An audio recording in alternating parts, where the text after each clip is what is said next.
আসসালামু আলাইকুম। নিনাস কিচেনে আপনাদের স্বাগত জানাচ্ছি। গরম কীরকম লাগছে বলে বোঝাতে হবে না। এই গরমে তেতো খাবার খাওয়া ভালো আমাদের শরীরের জন্য। আমার আজকের রেসিপি ছোট বড় সবার জন্য, করলা ভাজা। তেতো কম হবে কি করলে তাও দেখানো হয়েছে। করলা সবজির সাথে পরিচয় করিয়ে দেওয়ার কিছু নেই, সবাই চেনেন।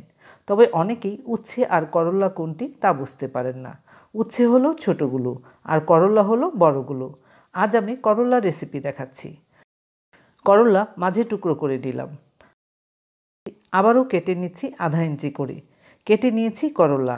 এবার যতটুকু পারছি উপর থেকে বিচি ফেলে দিচ্ছি। যদি আপনারা করলার বিচি পছন্দ করেন রেখে দিতে পারেন। ভেতরের বিচিগুলো ফেলা হয়নি। আরেকটি কথা বলা হয়নি, করলা আগে থেকেই ধুয়ে রেখেছি। দিচ্ছি এবার করলাতে মশলা। দিলাম সরিষার তেল 1 টেবিল চামচ, দিলাম লবণ 1 চা চামচ, মরিচ গুঁড়া দিলাম 1.5 চা চামচ, হলুদ গুঁড়া দিলাম 1 চা চামচ, ধনিয়া গুঁড়া দিলাম 1.5 চা চামচ, ভাজা জিরা গুঁড়া দিলাম 1 চা চামচ, আদা রসুন বাটাও দিলাম 1 চা চামচ। এবারে কাজটি খুব সহজ, করলার সাথে মশলা মেশানো। সব দিক যেন ভালোভাবে মিশে যায় সেভাবে মাখাতে হবে। এভাবে মাখাতে থাকবো একটু সময় নিয়ে। রেখে দিচ্ছি 10-12 মিনিটের জন্য। করলা নরম হবে। এর মধ্যে বেশ নরমও হয়েছে। মশলাগুলো করলার সাথে মিশেছেও ভালোভাবে। এর মধ্যে ঘ্রাণ পাচ্ছি বেশ সুন্দর। এবার ভেজে নিচ্ছি। দিলাম সরিষার তেল 3 টেবিল চামচ। তেল গরম হয়েছে, দিচ্ছি মশলা মাখা করলার টুকরোগুলো। দেওয়া হলো। এবার চুলার আঁচ কমিয়ে দিচ্ছি। করলার টুকরোগুলো যেহেতু আধা ইঞ্চির মতো করে কেটেছি, তাই সেদ্ধ হতে একটু সময় লাগতে পারে। যদি পানির প্রয়োজন পড়ে তখন দেওয়া যাবে। ঢেকে দিচ্ছি।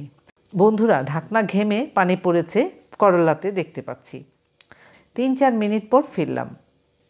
দেখুন অনেকটা নরম হয়েছে 3-4 মিনিটেই। তারপরও দেখাচ্ছি কেমন হলো। দেখতে পেলেন অনেকটা নরম হয়েছে। আরও কিছুক্ষণ এভাবে থাকবে। প্রায় 2-3 মিনিট হলো। আবারও ঢাকনা উঠাচ্ছি। ঢাকনার পানি আবারও দিয়ে দিচ্ছি করলার মধ্যে। উল্টে দিচ্ছি। ফ্রেশ করলা সেদ্ধ হয়েছে। আপনারাও চেষ্টা করবেন এরকম ফ্রেশ করলা কেনার। ফ্রেশ করলা হলে কি হবে, রঙও সবুজ থাকবে। এভাবে আবারও রেখে দিচ্ছি 5-7 মিনিটের জন্য। 5-7 মিনিট তো হলো। এবার দেখি। দেখুন সেদ্ধ হয়েছে। এবার চুলার আঁচ বাড়িয়ে দিলাম রং সুন্দর হওয়ার জন্য করলার। যা দেখলেই সবার খেতে ইচ্ছে করে, সেই রকমভাবেই করছি। দেখতে দারুণ হয়েছে। একবার এভাবে তৈরি করে খেয়ে দেখুন, তখন বারবার খেতে ইচ্ছে হবে। হয়ে গেল গরমের আদর্শ খাবার মুচমুচে সুস্বাদু করলা ভাজা। গরম ভাতে গরম গরম খেয়ে দেখুন, অসাধারণ লাগবে। সাথে নেবেন একটি কাঁচামরিচ। ব্যাস, করলা ভাজা হয়েছে, উঠিয়ে নিচ্ছি। ধন্যবাদ সবাইকে আমার ভিডিওটি দেখার জন্য। আপনারা ভালো থাকবেন সবাই।